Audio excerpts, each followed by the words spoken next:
कहानी यही खत्म। अब कभी किसी को कुछ पता नहीं चलेगा।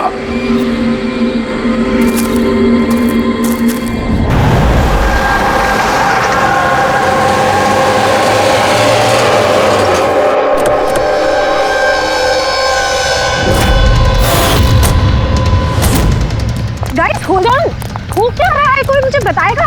You guys don't understand. You know ना सिचुएशन क्या चल रही है। पापा और भाई दोनों फोन नहीं उठा रहे। पापा, रे, प्लीज दरवाजा खोलो। करण देखो ना, कोई दरवाजा ही नहीं खोल रहा है। पापा, मिथुन काका, रे, मिथुन काका। Oh my God, रे। Oh my bro.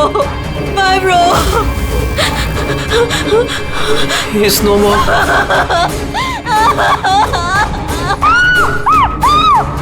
मिथुन काका,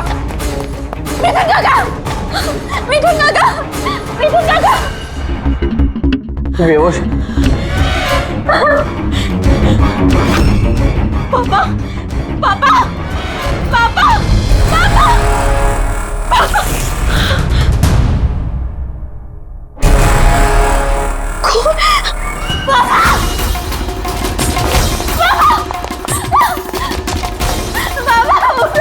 देखो ना जरा पापा को क्या।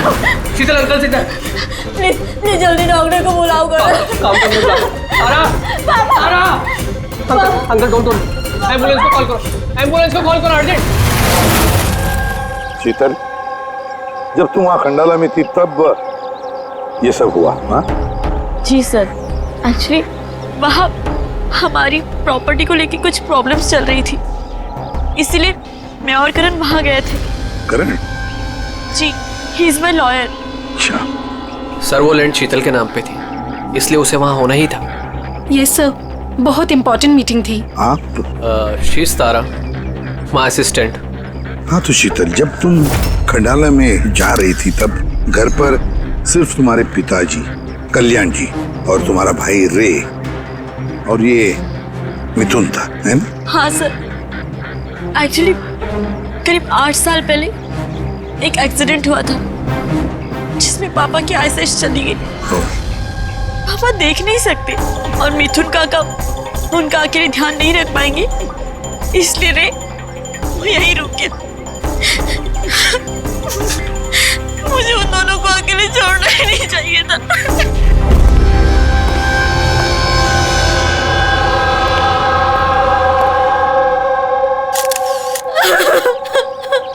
शांत हो जाओ। एक बात बताओ शीतल, तुम कह रही थी कि उनको अकेले छोड़कर जाना ही नहीं चाहिए था, क्यों? ऐसे क्यों लगा तुम्हें? क्या तुम्हें डर था कि उनकी दोनों की जान को खतरा है, ऐसे कुछ होगा? नहीं सर, पर इतना जरूर पता था कि रेकी उसके फ्रेंड्स के साथ ना कोई बड़ी प्रॉब्लम चल रही थी। फ्रेंड्स के साथ? और वो लोग एक दूसरे को ब्लैकमेल कर रहे थे किसी चीज को लेके।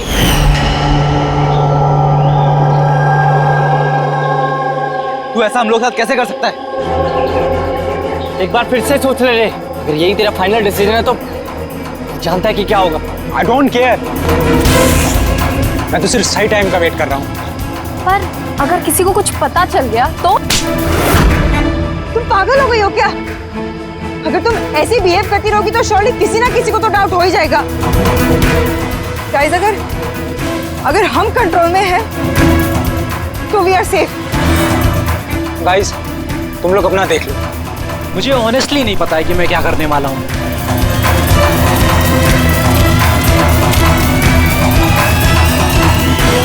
मुझे रे पे बिल्कुल भरोसा नहीं है।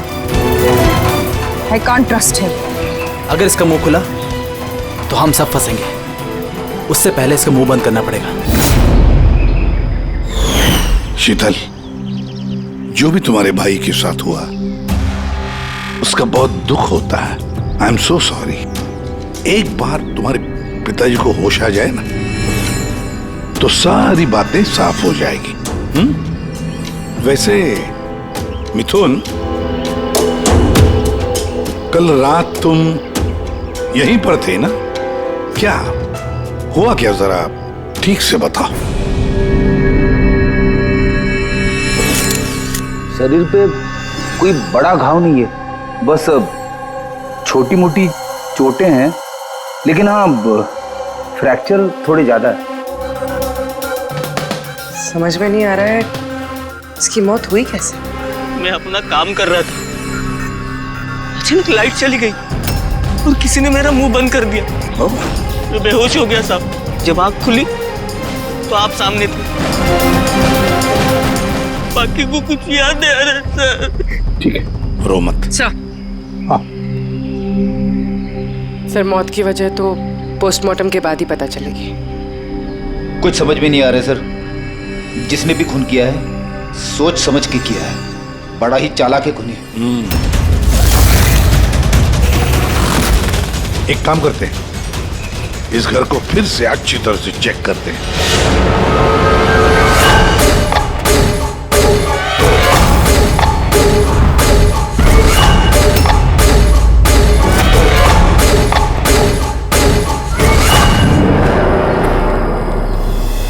ग्लास तोड़कर अंदर घुसा है घर के अंदर।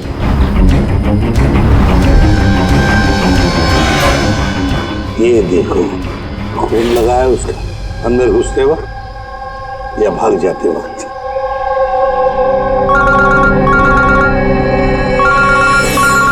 हेलो, एसीपी प्रतिमा। अच्छा, कल्याण जी को होश आ गया?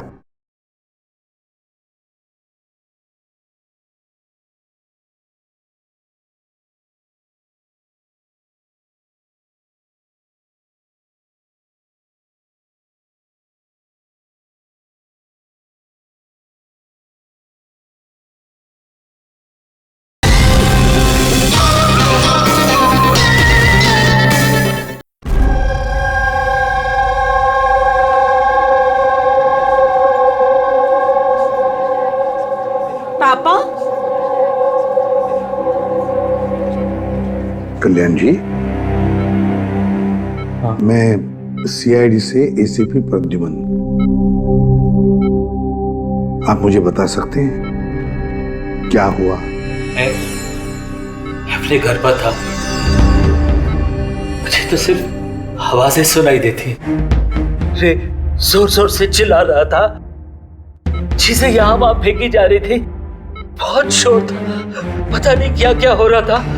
और फिर सडनली बाएं हाथ से कोई भाग कर आया और उसने मुझे चाकू मार दिया, शायद बाएं हाथ से। और इससे पहले कि मैं रे को कुछ रे ठीक है, रे ठीक तो है? शीतल, शीतल, शीतल, तुम कुछ बोल क्यों नहीं रही? हे भगवान, हे भगवान। जो भी कुछ हुआ हम उसे बदल तो नहीं सकते, लेकिन जिसने भी आपकी बेटी की जान ली है उसे सजा दिलाने की पूरी कोशिश करेंगे। हाँ कल्याण जी, आपने कहा कि कोई बाएं साइड से आकर उसने आप पर चाकू का वार किया है, लेफ्ट हैंड साइड से। ये कुछ खास बात याद आती है उस आदमी के बारे में? हाँ, कोई खास बात? हाँ, वो जरूर लेफ्ट हैंडेड था, लेफ्ट हैंडेड था वो। ये आप कैसे कह सकते हैं? सर, मुझे पता चल जाता है, मेरी सेंसेस बहुत स्ट्रांग है। उसने जब मुझ पे वार किया, मैंने उसका हाथ पकड़ लिया था और वो इतना स्ट्रांग था, वो जरूर लेफ्ट हैंडेड था सर, 100% लेफ्ट हैंडेड था। तो क्या डॉक्टर साहब, ये जो जख्म है इनके शरीर पर, वो वाकई किसी खब्बू आदमी ने बनाया? यस सर, घाव के निशानों के हिसाब से यही लगता है। चलो सर, कुछ तो सुराग लगा। हाँ, ये चारों के चारों दोस्त रे को धमका रहे थे। गड़बड़ है, कुछ न कुछ तो गड़बड़ जरूर है इन चारों में। तनिषा, अंकिता, विवान और सैम। उठाओ इन चारों को, उठाओ।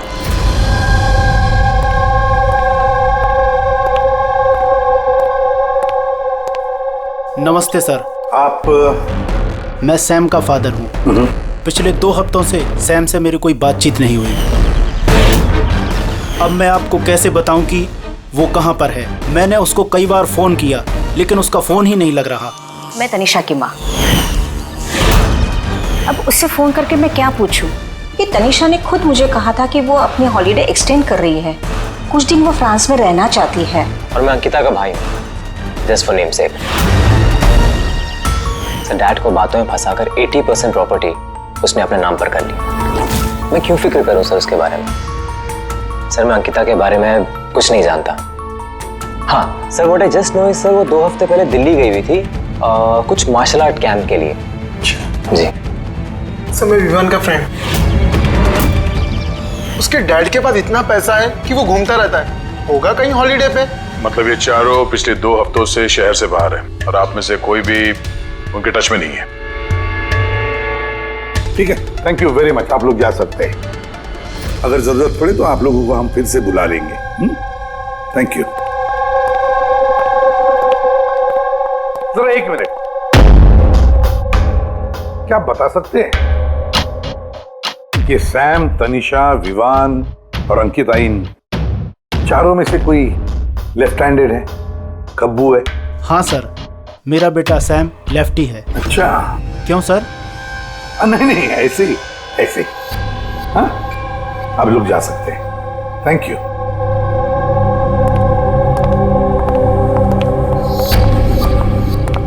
सर कहीं ऐसा तो नहीं कि इन चारों ने मिलके रे को मार दिया हो सकता है सर, और उसी डर की वजह से ये चारों कहीं ना कहीं जाके छुप के बैठे होंगे। सर ये चारों की लोकेशन का पता चल गया। सर कल रात सैम, तनिषा, अंकिता और विवान, इन चारों की मोबाइल लोकेशंस शीतल के घर के 3 किलोमीटर के रेडियस में थी। सैम, तनिषा, अंकिता, विवान, रे, उन पांचों में कोई एक राज छुपा हुआ है। कोई ऐसा राज जो वो पांचों किसी को बताना नहीं चाहते थे। वो राज अपने पास ही रखना चाहते थे। हो सकता है ये रे कमजोर पड़ गया हो, बस तो राज किसी को पता ना चले। रे किसी को ना बताए, इसलिए रे को खत्म कर दिया। ये पता करना होगा सर कि वो कौन सा राज था जिसकी वजह से रे की जान चली गई। सर एक बात समझ में नहीं आ रही है, ये चारों फरार क्यों हो गए? इन्हें तो खून करते हुए किसी ने देखा ही नहीं। एग्जैक्टली, लाइट चली गई थी सर, और वो कल्याण जी देख नहीं सकते थे और नौकर मिथुन बेहोश पड़ा था, तो वहां से भागकर कोई शक अपने ऊपर ओढ़ के क्यों लेगा? सर पता नहीं क्यों ऐसा लगता है कुछ मिसिंग है। सर ट्रेस करना शुरू करते हैं सर। अगर ये शहर से बाहर गए हैं तो किसी railway station, airport, bus station, hotel में तो गए होंगे, तो उनके क्रेडिट कार्ड और डेबिट कार्ड के डिटेल्स निकलवाते हैं। कहीं से भी हो, जहां से भी हो, इन चारों के लोकेशन के बारे में हमें इंफॉर्मेशन चाहिए जल्द से जल्द। अब बोल सारूं क्या?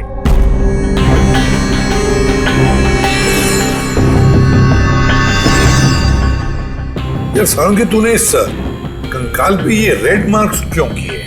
बस ये समझाने के लिए कि इस रे की हड्डियों का कैसे चूरा बना है। ये देखो, ये रे की हड्डियों का एक्सरे। इस रे पर बहुत जबरदस्त ताकत के साथ वार किया गया। एक झटके में इसकी गर्दन की हड्डी टूट गई। बस एक बार तो इसके रिब केज पर इतना जबरदस्त किया गया है कि एक ही झटके में इसके रिब केज की बाईं हड्डियां 12 की 12 पसलियां एक साथ एक झटके में टूट गई। और वो भी कमाल की बात यह है कि एक ही सिमेट्री में। एक झटके में 12 पसलियां? नतीजा हार्ट का रुक जाना, हार्ट ब्लॉक। इसके हार्ट पर जबरदस्त प्रेशर पड़ा। कमाल की बात यह है बॉस कि जितनी ताकत के साथ इस पर वार किया गया है, इतनी ताकत हाथों से या किसी भी हथियार से पैदा नहीं की जा सकती। इसे देख करके तो ऐसा लगता है जैसे खूनी जानता था बॉस। खूनी जानता था कि किस पॉइंट पर वार किया जाए कि एक ही झटके में सारी की सारी पसलियां एक साथ टूट जाए, एक सिमेट्री। हाथों से कोई इतना फोर्स तो पैदा नहीं कर सकता। हाँ कर सकता है अगर कोई मार्शल आर्ट्स का जानकार हो तो।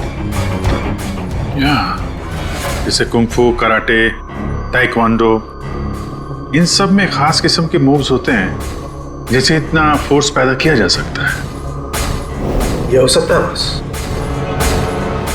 अभी अटैक उसी ने किया जिसे मार्शल आर्ट्स की जानकारी है, जैसे आर्मी बैकग्राउंड का कोई।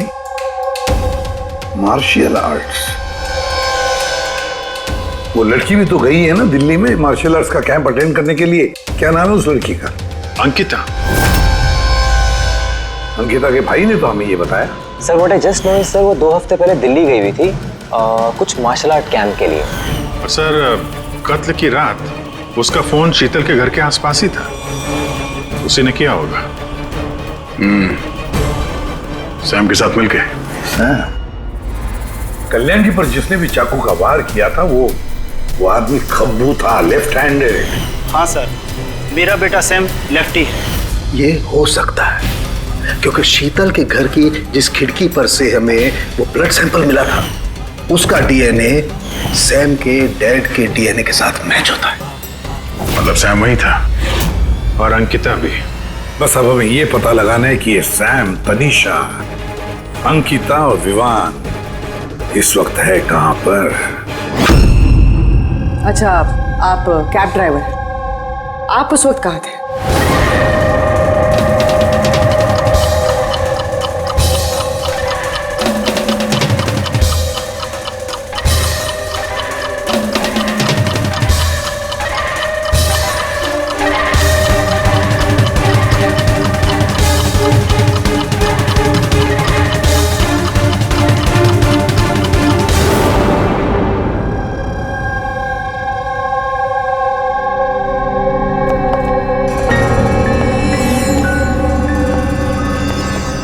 क्या हुआ? सर, सैम एक टूरिस्ट टैक्सी लेकर पूना चला गया। टैक्सी ने जहाँ उसे ड्रॉप किया उसका एड्रेस थोड़ी देर में मिल जाएगा। सर, पिछले 24 घंटे में ये तनीषा ने पंचगनी में अपना एटीएम कार्ड 3 बार यूज किया सर। ये अंकिता तो बड़ी अजीब है। दिसंबर 2017 में इसने बोरिवली के ज्वाला डी मार्केट से 5 सिम कार्ड खरीदे थे। हाँ सर, ये वही जगह है जहाँ पे यूज सिम कार्ड मिलते हैं। और सर ये सब के सब 10 दिसंबर 2017 को महाबलेश्वर गए थे और 14 दिसंबर को लौटे। सर इन्हें लग रहा था कि इन्हें कोई पकड़ेगा नहीं, लेकिन इनसे एक गलती हो गई। ये जो अंकिता है सर, इसने जो सिम कार्ड्स लिए थे उसकी लोकेशन हमें महाबलेश्वर से 15 किलोमीटर आगे हाउस होल्ड में मिली। हाँ, brilliant job, absolutely brilliant job. बस अब नाउ नो वेस्टिंग टाइम, हम टीम बनाते हैं और काम शुरू करते हैं। लेकिन सर 5 सिम कार्ड, वो भी यूज्ड, कर क्या रहे हैं ये लोग? जो भी कर रहे हैं करने दो, पर पछताएंगे जरूर, बहुत पछताएंगे।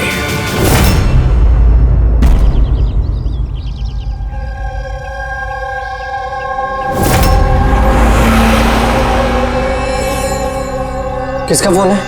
किसी विवान का है। विवान का कैसे हो सकता है? तुमने ठीक से सुना ना? अब उसने विवान कहा तो विवान ही होगा, मुझे क्या पता। आप बात करो। हेलो, कौन बोल रहा है? दूर। मैंने बोला था कि आज के बाद हम कांटेक्ट में नहीं आएंगे, तो कॉल क्यों किया? और तुझे पता कैसे चल रहा कि मैं यहाँ हूं? ओके, तो वहीं रुक, मैं आ रहा हूं।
बीच रास्ते इसकी बॉडी मिली है सर। किसी ने दिन दहाड़े भरे मार्केट में गोली मारी है।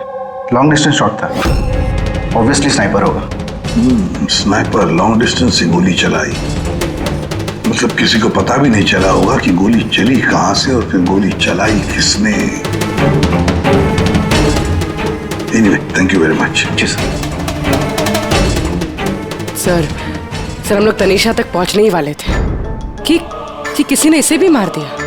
वही तो सर, ये इत्तेफाक तो नहीं हो सकता सर।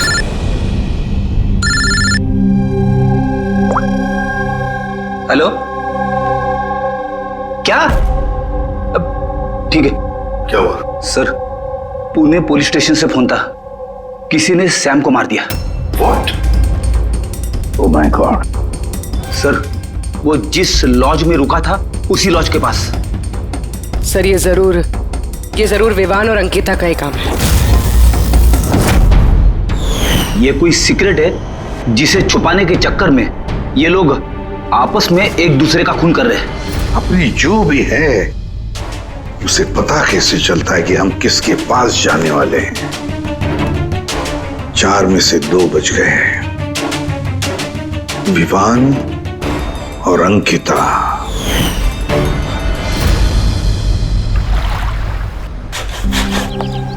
सबसे तो नहीं, मैं अंकिता से मिला था, उससे बात हुई थी मेरी। अंकिता से? जी। यही थी वो? हाँ, ये वही लड़की है, इसी ने मुझे पेमेंट दिया था, 2 दिन के 20,000 रुपए। 2 दिन के 20,000 वो मान गए? ऐसी क्या इमरजेंसी थी? अच्छा, उन 2 दिनों में आपने उनसे या उनके ग्रुप के बाकी लोगों से मिले थे? नहीं सर, मैं किसी से नहीं मिला। मैंने तो उस लड़की को ऑफर किया था कि हमारे पास कुक और क्लीनर दोनों हैं, लेकिन उस लड़की ने मना कर दिया कि मुझे कोई हेल्प नहीं चाहिए। तो उसने कहा कि आप 2 दिन के बाद आइए, जब हम यहाँ से चले जाएं। और 2 दिन के बाद जब मैं वापस आया तो यहाँ सब कुछ वैसा का वैसा ही था, कोई गंदगी नहीं, कोई कचरा नहीं, सब साफ सुथरा था एकदम। अच्छा, उसके बाद आपने ये जगह किसी और को दी? नहीं सर, हमें जगह का रिनोवेशन कराना था, इसके लिए हमने जगह बंद कर दी थी। आपके क्लीनर को जरा बुलाइए, उससे कुछ बातचीत करना चाहते हैं। मैं भेजता हूँ। बिना क्लीनर और बिना कुक के 2 दिन यहाँ पे रहे, कुछ ना कुछ तो खिचड़ी पकी रही थी यहाँ पे। क्वार्टर की सफाई तुम्हें करते हो? जी सर। चलो।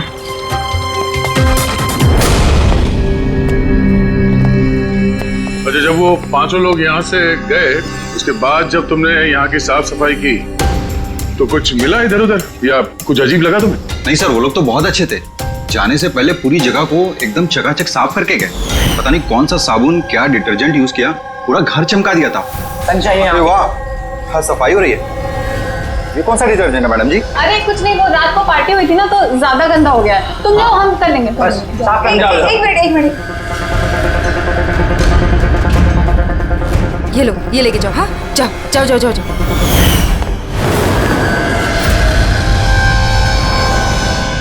बहुत महंगी है सर, मैंने तो पहनी नहीं कभी, वरना लोग कहते हैं चोरी की। महंगी तो है, पर फिलहाल ये महंगी घड़ी हमारे पास रहेगी। जी सर। आइए, आप लोग आइए।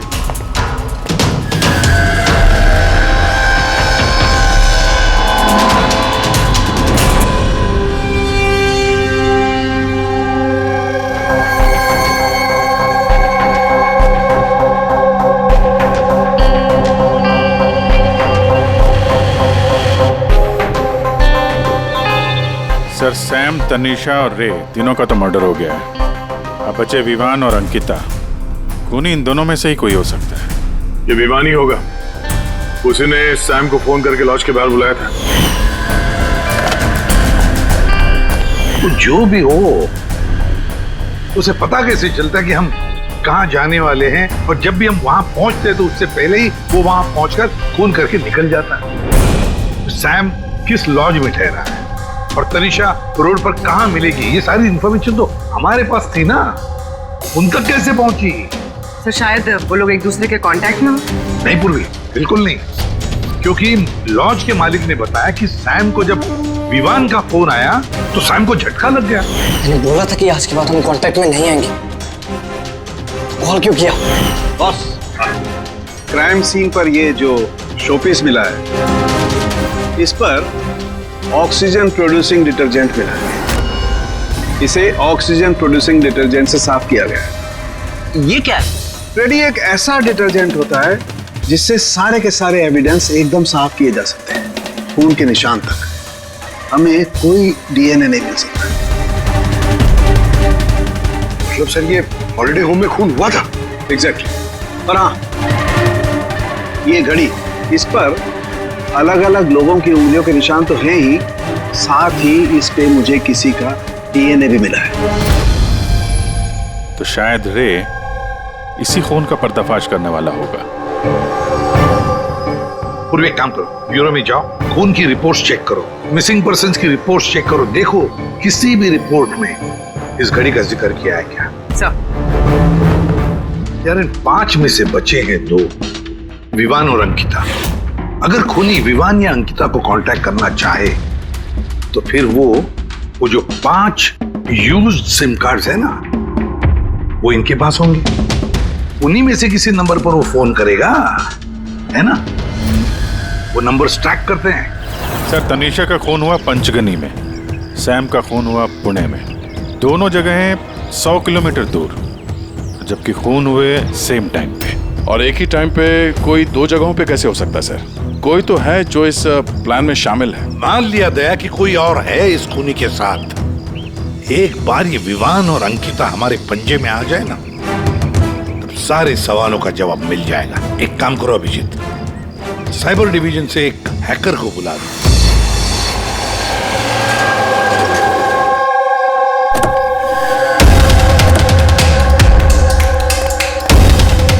इसमें पूरे पैसे है ना?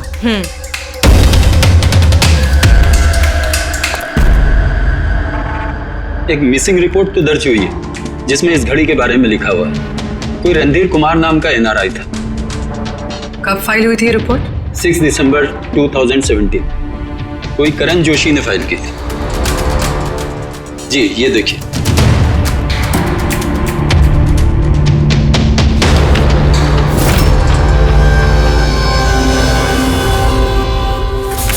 Thank you.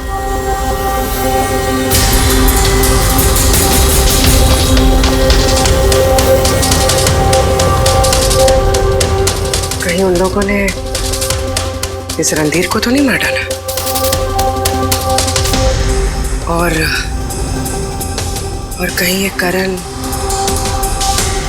रणधीर की मौत का बदला तो नहीं ले रहा? करण? जी, ही इज माय लॉयर।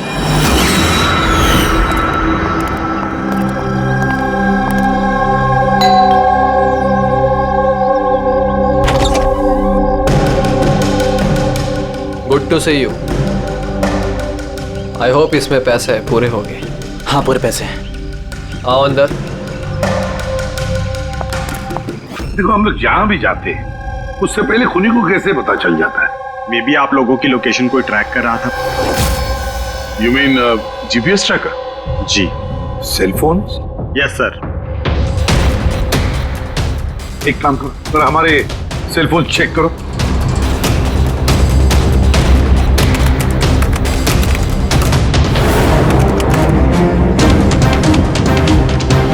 तुमने पैसे मांगे थे, हम लेकर आए हैं। अब वो एविडेंस दो और सब खत्म करो। खत्म करूं? जैसे तुम लोगों ने रणधीर को खत्म किया था। करण, हमें सबूत दो। देता हूं, लेकिन उससे पहले मैं तुम्हें किसी से मिलाना चाहता हूं। कौन? बुलाता हूं।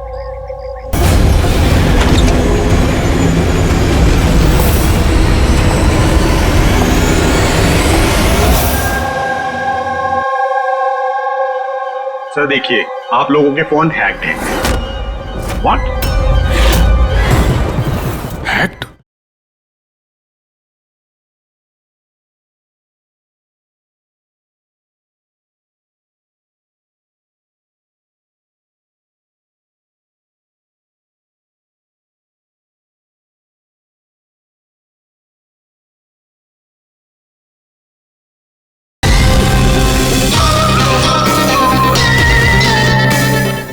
पर कैसे? आपके फोन में हिडन स्पाईवेयर है जिससे आपके सारे ईमेल्स, कॉल, मैसेजेस, सब चीजों को ट्रैक किया जा रहा था। लेकिन हमारे फोन हैक कौन कर सकता है? और कब किए होंगे? फोन तो ज्यादातर हमारे साथ ही रहते हैं। एक minute Abhijit, I see you. हमारे फोन्स को उसी वक्त उसने हैक किया है। और अभिजीत सर, दया सर, आप दोनों के फोन को शायद उसने एसीपी सर के फोन से हैक कर दिया होगा।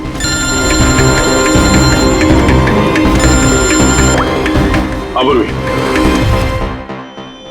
करण मरने वाले से रिलेटेड है?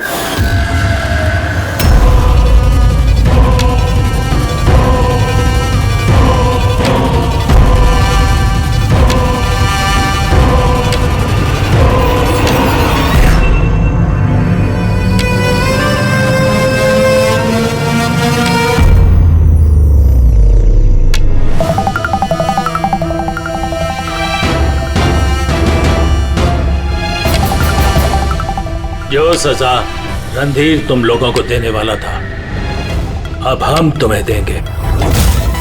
जैसे सैम,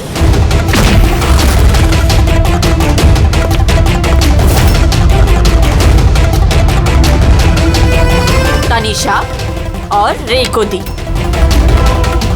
अब तुम दोनों की बारी है। तभी रणधीर की आत्मा को शांति मिलेगी। इसी घर में मारा था ना तुमने रणधीर को?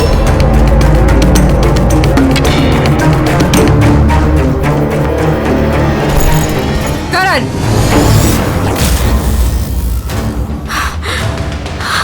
तुम्हारे पास कोई सबूत नहीं है ना? तुमने हमें फंसाया है ना? हाँ?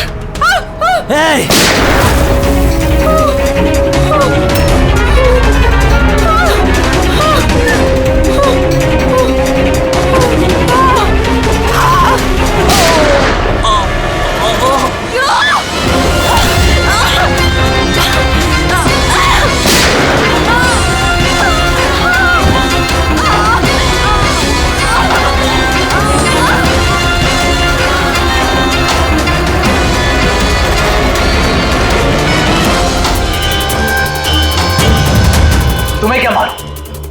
तुम तो देख भी नहीं सकते, पर मानना तो पड़ेगा। बस यही प्रॉब्लम है आजकल के तुम जैसे नौजवानों की। बहुत जल्दी होती है तुम जैसे आजकल के नौजवानों को किसी भी नतीजे पे पहुंचने के लिए। ये पकड़ो। कौन कहता है कि तुम्हें देखने के लिए मुझे नजरों की जरूरत है?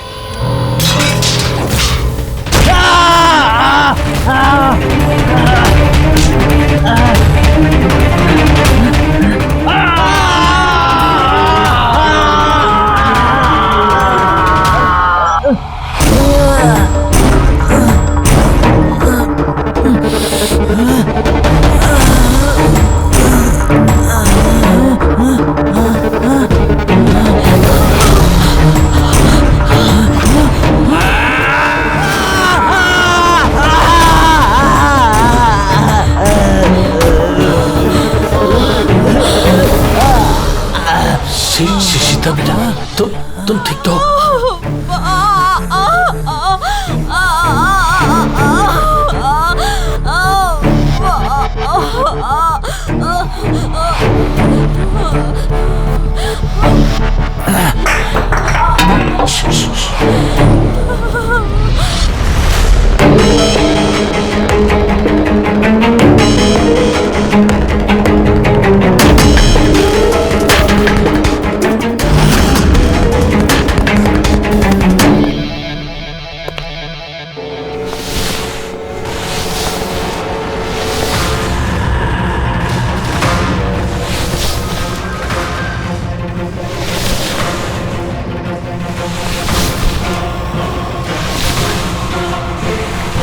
बरसों से मैं स्पेशल फोर्सेस में था।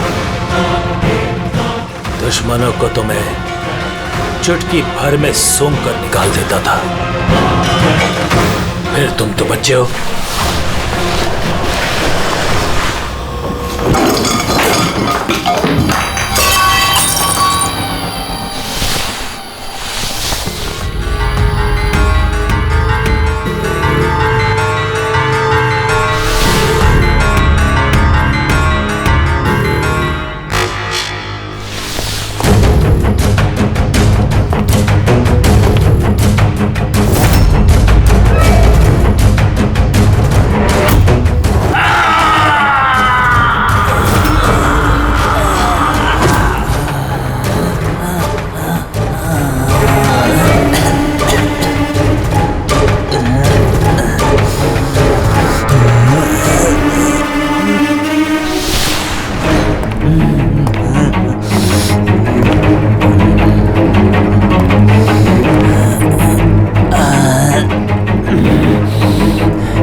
मैं तो अंधा हूं ऑफिसर, लेकिन आप देखकर बताइए कि मैंने उसका सारा शरीर बेकार कर दिया है या नहीं, या तुम एक और।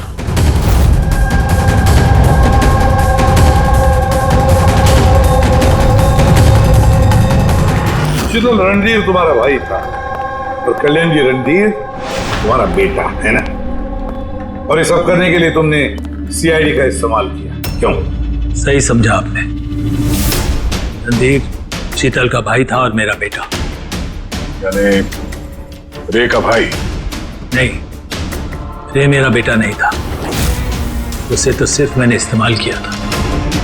हमें गुमराह करने के लिए, ताकि हम विवान, अंकिता और सैम तनीषा के पीछे लग जाए और उन्हें सजा दिलवाए, ताकि आपका बदला पूरा हो सके। हम उसे मारना नहीं चाहते थे। रणधीर एक्सचेंज प्रोग्राम का स्टूडेंट था, एकदम सीधा लेकिन बहुत पैसे वाला। अंकिता हमेशा से ही एक हाई फाई लाइफ जीना चाहती थी। उसी ने ये प्लान बनाया और रणधीर को किडनैप करके उससे पैसे मांगने। कितना रैंसम मांगा था तुम लोगों ने? 5 करोड़।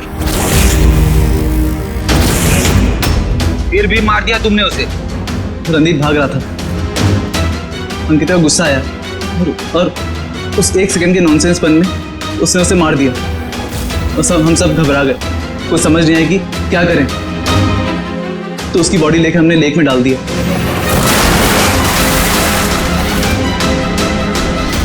रे को ये बात हजम नहीं हुई है और यहीं पर तुम्हारा प्लान गड़बड़ हो गया।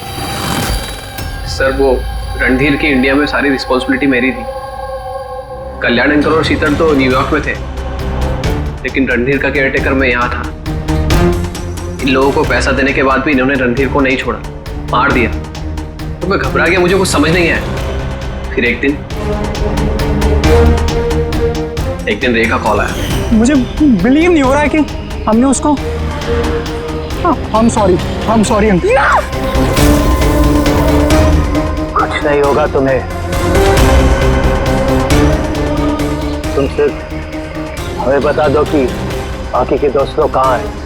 अंकल वो सब बाहर चले गए जब तक कि रणधीर का केस सॉल्व नहीं हो जाएगा ना।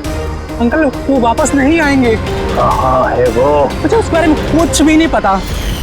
रे तो हमारे पास था ही, बस उन चारों को पकड़ना था, और ये काम हम अकेले नहीं कर सकते थे। तो इसीलिए तुमने हमारा इस्तेमाल किया, क्यों? रे से सारी इंफॉर्मेशन निकालने के बाद तुम लोगों ने उसे एक दर्दनाक मौत दी, ताकि हम लोग वो केस इन्वेस्टिगेट करें और ये सारी कहानी निकल के सामने आए।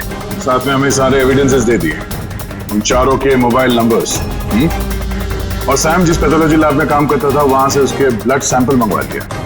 हम सबके फोन्स हैक किए। काफी अच्छी प्लानिंग थी। लेकिन एक बात भूल गए तुम, सजा देने का काम तुम्हारा नहीं, कानून का है।